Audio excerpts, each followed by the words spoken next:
You're driving home from school and your child says something that stops you cold. Dad, I think my teacher hates me. What do you do? What do you say? Today, we're talking about how to recognize microaggressions in the classroom, how to talk to your child about it, and how to know when it's time to speak up.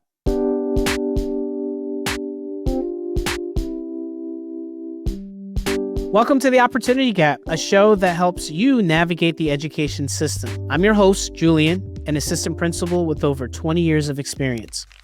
So what is a microaggression?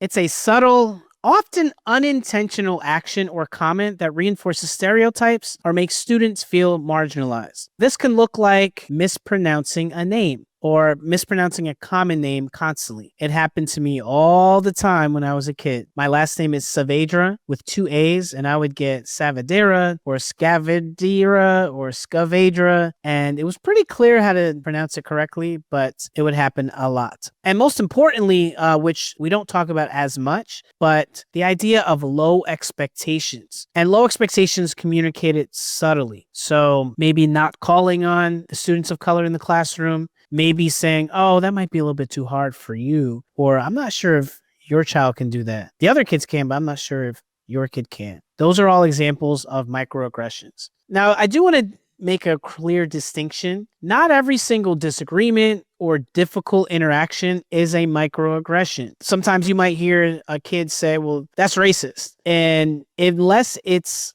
a pattern, or if it's a pattern that's a repeated situation and it especially aligns with race, class, culture, then that's something you might want to look at closer. But we have to make sure that we're teaching our children that we have to really look at patterns and not necessarily just isolated situations, because we always want to make sure that if we are saying that, or if we are making some sort of accusation about microaggressions, that we're pretty clear on what the definition is. And so I would always advise our parents, trust your instincts. Whatever race you are, trust your instincts. Understand that they happen, and our goal is to help our children recognize when it's happening and what to do about it when it does happen. So I'm going to be a little vulnerable. If you're watching us on YouTube, or you've seen us live, or if you're listening, I identify as a Black and Latino male. My father was a Cuban immigrant. My mother is a African-American from New York. And growing up, I went to a Catholic school where it was pretty diverse. So we had about a third Black and brown kids, with 2/3 white. The neighborhood I lived in was almost all Black. And so when I was in high school, I had a lot of friends from all different types of races and persuasions. But most of my teachers were white. I didn't have a Black or brown teacher until my sophomore year in high school. And I didn't have a Black male teacher until I went to college. But there's a microaggression that I experienced. I experienced a lot of them over the course of my time in school, like a lot of my friends. But one in particular will always stand out. And it actually is one of the reasons why I became a teacher. When I was a senior in high school, I got really serious about my studies. I was always a pretty good student, but I hadn't been really serious about it. I had thought about college, and my mom and my grandmother were very pressing us. You're going to college. You'll figure out how to get there, but you're definitely going. But I had never really thought about, well, where am I going to wind up? I did tours of different places. And as I got into senior year, I realized my grades are pretty good. I might be able to get into some of these pretty good colleges. And so I was at a school where a lot of different colleges would come and visit, and we would go to different tours. And I was in the honors classes, and I was in the advanced placement classes. And so I found that I was getting exposed to a lot of different opportunities. And so one school in Connecticut really caught my eye, and this school's called Yale. Now, if you know anything about the Ivy League, Yale is one of the Ivy League schools. It's in New Haven, Connecticut, and I was really excited about the opportunity to check it out. My friend and I went, we visited on our own to check it out, and I loved it. I got to see it. I was like, whoa, this is great. This could be a great spot. I heard that there were scholarships available for kids like me who were coming from a single parent home, and we didn't have a lot of funds to provide for college. So I thought, well, this could be good for me. So I went to my guidance counselor and I explained that I would like to apply to Yale as one of my schools. And my grades were far and above qualified. I had an SAT score that was good enough to get me looked at. I was involved in a whole bunch of extracurricular activities. I had good recommendations. I thought I had a pretty strong application. And so I went to her and said, I need you to submit the application for Yale. And she was an older white woman, old school Italian woman. And she looked dead in my face and said, well, I don't think that school is good for people like you. And I looked at her and, 17-year-old Julian said, well, what you mean it's not good enough for me? And she said, well, people like you, people that come from like where you come from. And I was like, what you mean? She was like, I don't think it's a good fit for you. Why don't you try some of the state schools? At that point, I didn't fully recognize what was happening in the moment as a 17-year-old, but I knew something wasn't right. So I said, all right, well, I'm gonna walk away because I might say something to you that I don't want to get myself in trouble with. So I'm gonna just take my application. I'm gonna walk away. And I didn't tell my mom. I knew, my mother, she doesn't play. And I didn't want her to come up there causing ruckus. So I just said, all right, I'm gonna leave this alone. So I went back and figured out how to submit the application without a guidance counselor. So I did submit the application, but I realized that I needed the guidance counselor's signature. So I went back to this counselor and I said, listen, I don't really care what you think about it. I need your signature. Submit the application. And she took it begrudgingly, but she took it. And I walked away and that was that. A couple months later, I get an envelope in the mail with Yale, my name on it. And it was a big envelope. So I'm thinking, oh, smack, I might have got in. And I opened the letter and it says, Julian, we regret to inform you you've been waitlisted at Yale due to your application being submitted past the deadline. I was shocked. I was like, wow. So you saying that if she would have submitted this on time, then I probably had a chance of getting in. What I found out is that this particular counselor, she submitted my application late. And I went back to her and said, well, what happened? And she said, well, I didn't want to hurt your spirit, so I just submitted it later. And I walked away. I never spoke to her after that.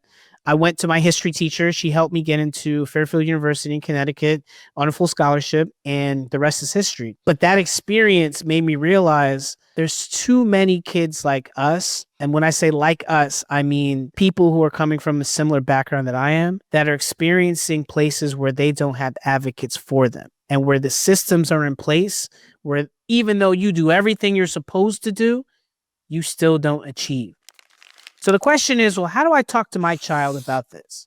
How do I talk to them about the feelings they might have when it happens? Because the reality is, trust and believe, it's going to happen. So the first thing I would say to our parents, think about what you would like them to say or how you would like them to work through this if this happens. When you're talking to your child about a situation that happens, you want to validate the child, validate the feelings. Listen, that sounds really upsetting. Tell me more about it.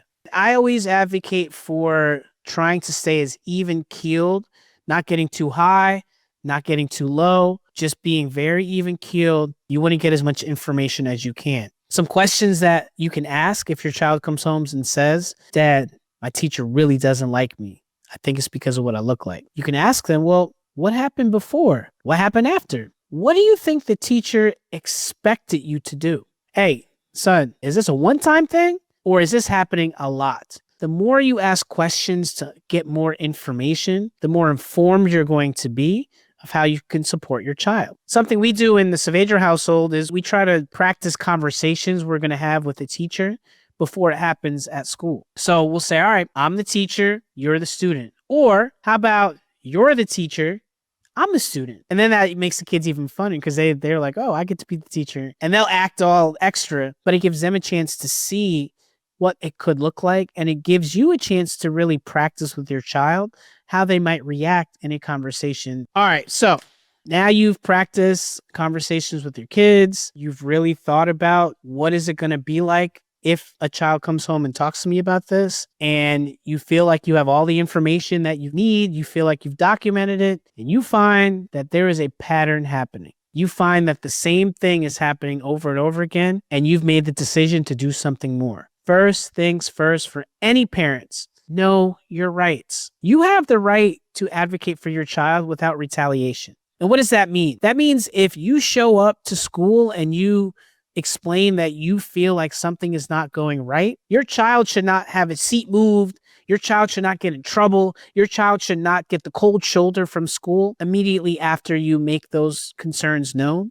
That is retaliatory behavior, and that is illegal. Every single district in the state, every single district in the country, every single district has a process to share complaints. There might be a parent liaison, or there might be something called a FACE office or a family liaison office that you can make an anonymous complaint, or you can levy a complaint directly at the school district level. But there is a process for you to do so.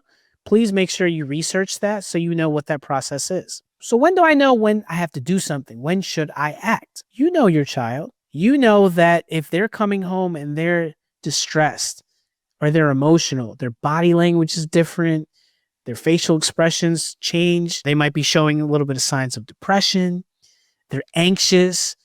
Those are all signs that this is not just something they're making up and that you need to really look into this. And listen, I will be the first to say, as a parent, it's really hard to get the courage to go to the school and levy concerns. It's not easy for everybody. It's not. But I will say that if you notice these patterns, it's our responsibility to do something about it. So here's what you should do. Always make sure you put anything that you're doing with communication with the school in writing. It can be an email. It can even be, some schools have a Remind app or Parent Square app or Class Dojo app, some sort of thing that can allow you to communicate with the school and the teachers.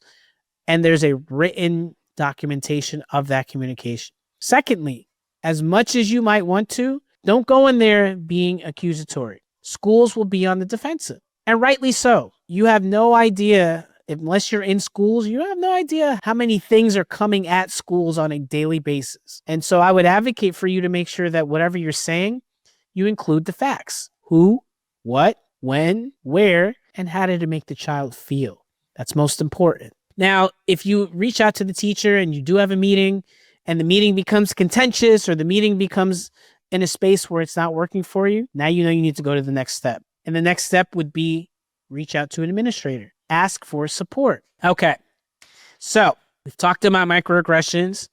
You should be able to define what they are. You should be able to explain how you are able to support your child. You should definitely have an idea of how you're going to create a script or some opportunities for practice if this were to happen. And you should know what your steps are if you feel like you need to escalate to further action. Listeners, thank you so much for tuning in. We appreciate y'all. Remember, if you're watching on YouTube, subscribe, leave us comments, and share this show with somebody that needs it.